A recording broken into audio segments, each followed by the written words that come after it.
नमस्कार साथियों, साल था 1907। ठीक इसी तरह की आंदोलन थी। किसानों ने आंदोलन किया था अंग्रेजों के खिलाफ, ब्रिटिश शासन के खिलाफ आंदोलन किया था किसानों ने। काफ़ी इस आंदोलन से, जो अभी प्रेजेंट में आंदोलन चल रहा है किसानों के, इस आंदोलन से काफ़ी मिलता जुलता आंदोलन था। उस आंदोलन का नाम था पगड़ी शमहाल जट्टा पगड़ी शमहाल। भगत सिंह के जो मामा जी थे, अजीत सिंह जी, उन्होंने इस आंदोलन की शुरुआत की थी। और भगत सिंह भी अपने मामा जी से प्रेरित होकर के ही देश की राह में जो है शहादत दी थी। काफ़ी इस आंदोलन से मिलता जुलता था। लेकिन सोचने वाली बात है कि किसान हमारे सिंघू बॉर्डर पे बैठे हुए हैं, देश की राजधानी के बॉर्डर पे बैठे हुए हैं, और हमारे माननीय प्रधानमंत्री कच्छ भुज जो पाकिस्तान की बॉर्डर के पास में पहुंच गए और वहां पे जाकर के किसानों से मिल रहे हैं। देश की राजधानी पे जो किसान बैठे हुए हैं, देश की राजधानी के बॉर्डर पे जो किसान बैठे हुए हैं, उनसे मिलने के बजाय जो है हमारे देश के आखिरी देश की सीमा जहां से पाकिस्तान की बॉर्डर सटती है, वहां पे किसानों से मिलने माननीय प्रधानमंत्री पहुंच गए। सोचिए, बहुत ताज्जुब की बात है। आखिर क्यों ऐसा होता है कि हमारे देश में जो भी सरकार बिल लाती है, जो भी कानून को लागू करती है, वो देश की जनता समझ नहीं पाती है। सबसे पहले तो हमारे देश में नोटबंदी हुई, जिसे देश की आम जनता, वो जो लोग मर चुके इस नोटबंदी में, वो नहीं समझ सके, या देश के वो आम जनता जो बूढ़े बुजुर्ग लाइन में खड़े थे, वो नहीं समझ सके शायद इस नोटबंदी को। उसके बाद में हमारे देश में दूसरे पे जीएसटी आया। जीएसटी को मध्य वर्ग के व्यापारी जो है, या फिर किसी भी तरह के व्यापारी जो है, नहीं समझ सके, नहीं बीजेपी सरकार की किसी नीति को ये समझ सके। उसके बाद में एनआरसी आया, एनआरसी और सीए आया। एनआरसी सीए आया तो हमारे देश के वो मुसलमान नहीं समझ सके, या फिर देश से निकाले गए वो 20 लाख हिंदू नहीं समझ सके, जिन्हें एनआरसी और सीए के थ्रू जो है देश से निकाल दिया गया था। आप सोचिए कि आज ठीक उसी तरह से एक किसान फार्मर बिल आया जिसे किसान नहीं समझ पा रहे, लेकिन जो है देश की सरकार जो है, हमारे भारत की जो सरकार है, माननीय प्रधानमंत्री जो है, वो बाकायदे बखूबी से समझ रहे, लेकिन किसानों को समझा नहीं पा रहे। जो फायदा किसान लेने से इनकार कर रहे, सरकार उन्हें जबरदस्ती बोल रही है कि आप वो फायदा ले लो, आपके हित की बात है। समझ में नहीं आता है कि जब किसानों ने इस फायदे से मना कर दिया कि उन्हें नहीं चाहिए इस तरह का फायदा, तो सरकार उनके पीछे क्यों पड़ी हुई है? क्या वो फायदा सरकार किसानों को देना चाहती है, या अंबानी या अडानी को देना चाहती है? अब लोगों ने जब जियो को पोर्ट करना शुरू किया, तो जियो के मालिक जो है कोर्ट पहुंच गए ये बोलने के लिए एयरटेल और वोडाफोन जो है इस तरह से हमारे साथ में ऐसी नीति अपना रही है जिससे लोग जियो को छोड़ रहे। ये एयरटेल और वोडाफोन की नीति नहीं है, ये लोगों की खुद की अपनी नीति है, भारत की जनता की नीति है। बाकायदे हमने खुद जो है जियो को पोर्ट आउट करके जो है एयरटेल में कन्वर्ट करने का सोचा, हमने पोर्ट आउट के लिए रिक्वेस्ट भी डाल दिया है। और ऐसे लाखों करोड़ों लोग हैं जो देश के अंदर में जो जियो से पोर्ट आउट हो रहे हैं, पोर्ट आउट होकर के वो जा रहे हैं और जाकर के एयरटेल या किसी भी दूसरे नेटवर्क को चूज कर रहे हैं। लेकिन सोच लीजिए आप कि यहाँ पर एक जो सिख के गुरुजी थे, उन्हें किसानों की दुर्दशा देखी नहीं जाती और उन्होंने आत्महत्या कर लिया। उन्होंने लेटर लिखा और बाकायदे लेटर में उन्होंने सारी चीज़ मेंशन कर दी कि वो क्यों आत्महत्या कर रहे। अब तक 15 लोग शहीद हो चुके हैं इस आंदोलन में, 15 लोगों की मौत हो चुकी है, लेकिन सरकार की आंखें अब तक नहीं खोली। आखिर क्यों? सरकार क्या चाहती है? और कुछ ऐसे लोग भी हैं जो एनआरसी सीए को जिन्होंने दिल्ली में दंगा करवाया था, अब वो इस प्रोटेस्ट को भी लेकर के जो है धमकी दे रहे कि हम दंगा करवाएंगे, इस पे जो है हम जा करके इसे खाली करवाएंगे। 25,000 सेना के जवान ने मेडल वापस कर दिया। सेना के जवान तक उतर गए सरकार के खिलाफ। आखिर सरकार की आंखें कब खुलेगी? सरकार क्यों नहीं समझती कि ये किसान जो फायदा नहीं चाहते हैं, उन्हें सरकार जबरदस्ती क्यों फायदा देने पे तुली हुई है?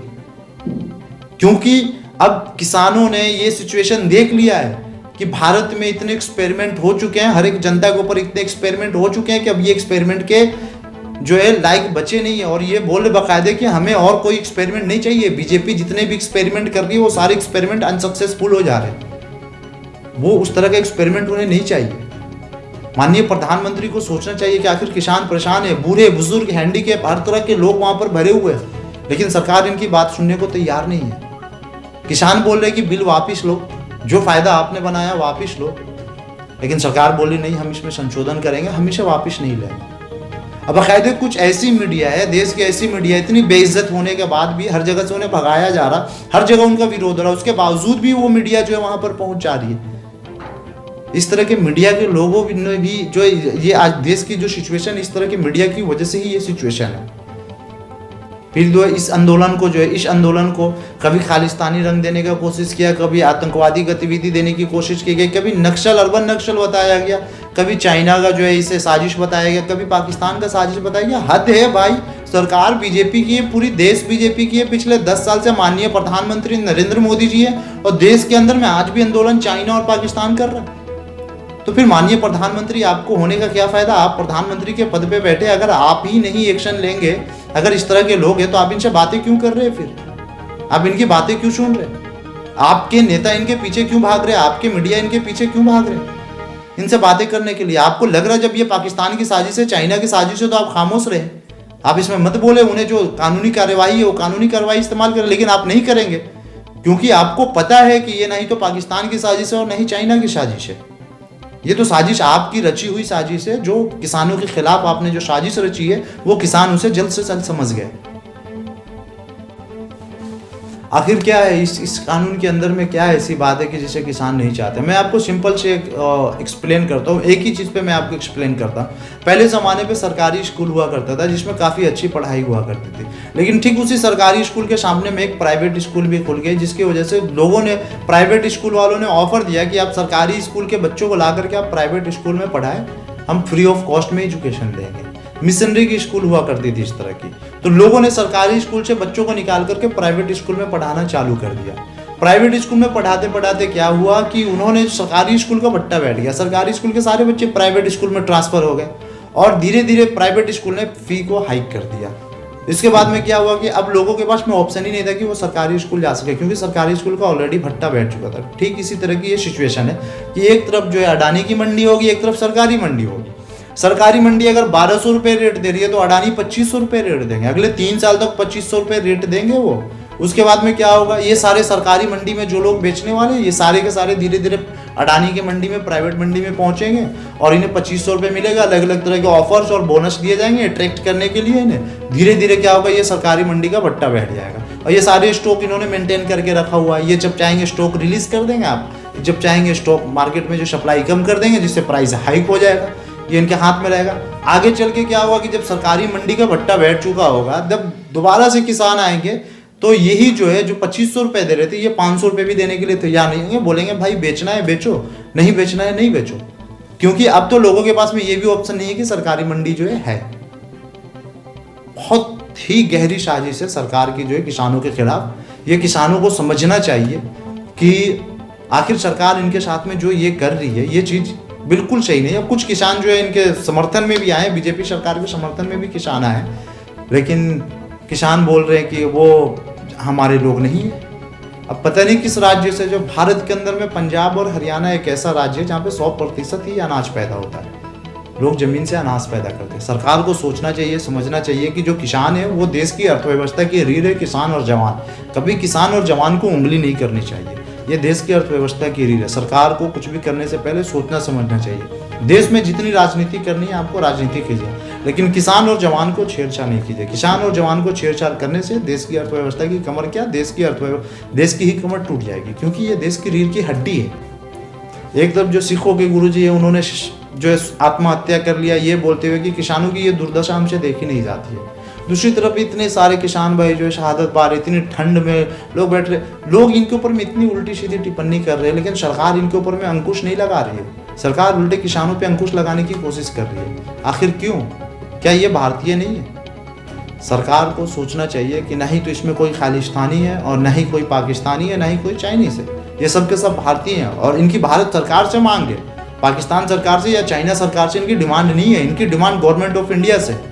ये गवर्नमेंट ऑफ इंडिया से बोल रहे हैं कि हमें नहीं चाहिए वो कानून, जो कानून आप हम पर जबरदस्ती थोपना चाहते हैं, एक्सपेरिमेंट कर रहे हैं, जिस कानून के तहत जो आप हम पर जो ये कानून डाल के एक्सपेरिमेंट कर रहे हैं किसानों की, ये कानून हमें नहीं चाहिए। हमें ऐसा फायदा नहीं चाहिए, क्योंकि ऑलरेडी इस फायदे को जो बिहार के लोगों ने, मध्य प्रदेश के लोगों ने और अलग अलग राज्य के लोगों ने इस फायदे को देख चुका है कि इस एक्सपेरिमेंट से उनका कितना बेनिफिट हुआ है। कि आज बिहार के किसान जो अपने अनाज बेचने के लिए हरियाणा और पंजाब की तरफ में रुख कर रहे हैं। आखिर क्यों? अगर ये इतना ही सक्सेसफुल था तो बिहार के किसान क्यों आ रहे बाहर? अभी रिसेंटली मैं एक जगह पर देख रहा था कि गोड्डा में, जो झारखंड के गोड्डा नाम की जगह पे, किस तरह से प्राइवेट मंडी वालों ने जो जमीन पे कब्जा कर लिया। सरकार बोल रही है कि जमीन पे कब्जा नहीं करेगा। जनाब, सरकार जमीन की बात कर रही है, आप गाय और दूध लेकर के आ गए कि दूध की कॉन्ट्रैक्ट लिया है, गाय थोड़ी लेकर के जाएगी। भाई गाय लेके चली जाएगी भी तो चल जाएगी, लेकिन यहाँ तो जमीन है, जमीन की बात है, जमीन के लिए तो सगे भाई में भी गोली चल जाती है। तो यही कोशिश कर रही है, जिस कंपनी के हाथों सरकार किसानों को बेचने की कोशिश कर रही है, वैसी मल्टीनेशनल कंपनी जो है इंटरनेशनल कोर्ट में सरकार के पेट में हाथ डाल करके अपना पैसा निकालती है। जो भी उनके नुकसान होते हैं वो सरकार के पेट में हाथ डाल के पैसा निकालती है, चाहे वो कांग्रेस की सरकार हो या बीजेपी की सरकार हो या किसी की भी सरकार रही हो। लेकिन ये गवाह है, पूरी इतिहास गवाह है। आप उठा करके देखिए, इंटरनेशनल कोर्ट में मल्टीनेशनल कंपनीज ने जो गवर्नमेंट ऑफ इंडिया के पेट में हाथ डाल करके अपने पैसे निकाले। तो क्या आपको लगता है कि ये किसान जो है, ये सीधे साधे किसान जो है उन मल्टीनेशनल कंपनी से लड़ पाएंगे? और कब तक लड़ पाएंगे? वो मल्टीनेशनल कंपनी से लड़ पाएंगे भी तो। सरकार को किसानों के ऊपर ध्यान देने की जरूरत है और इनकी बातों को सुनने की जरूरत है, और जल्द से जल्द इनके जो भी परेशानी उसका निवारण करने की जरूरत है। आप जितने ज़्यादा से ज़्यादा हो सके इस वीडियो को शेयर करें ताकि हर लोगों तक पहुंचे और सब लोग इस हकीकत को समझ सके कि ये एक्चुअल मंडीकरण जो है, ये मंडीकरण है क्या।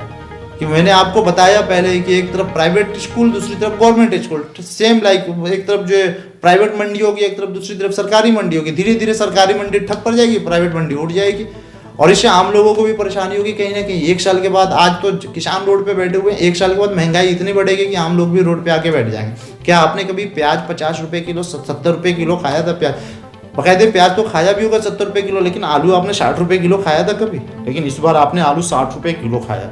अब सोचिए कि आप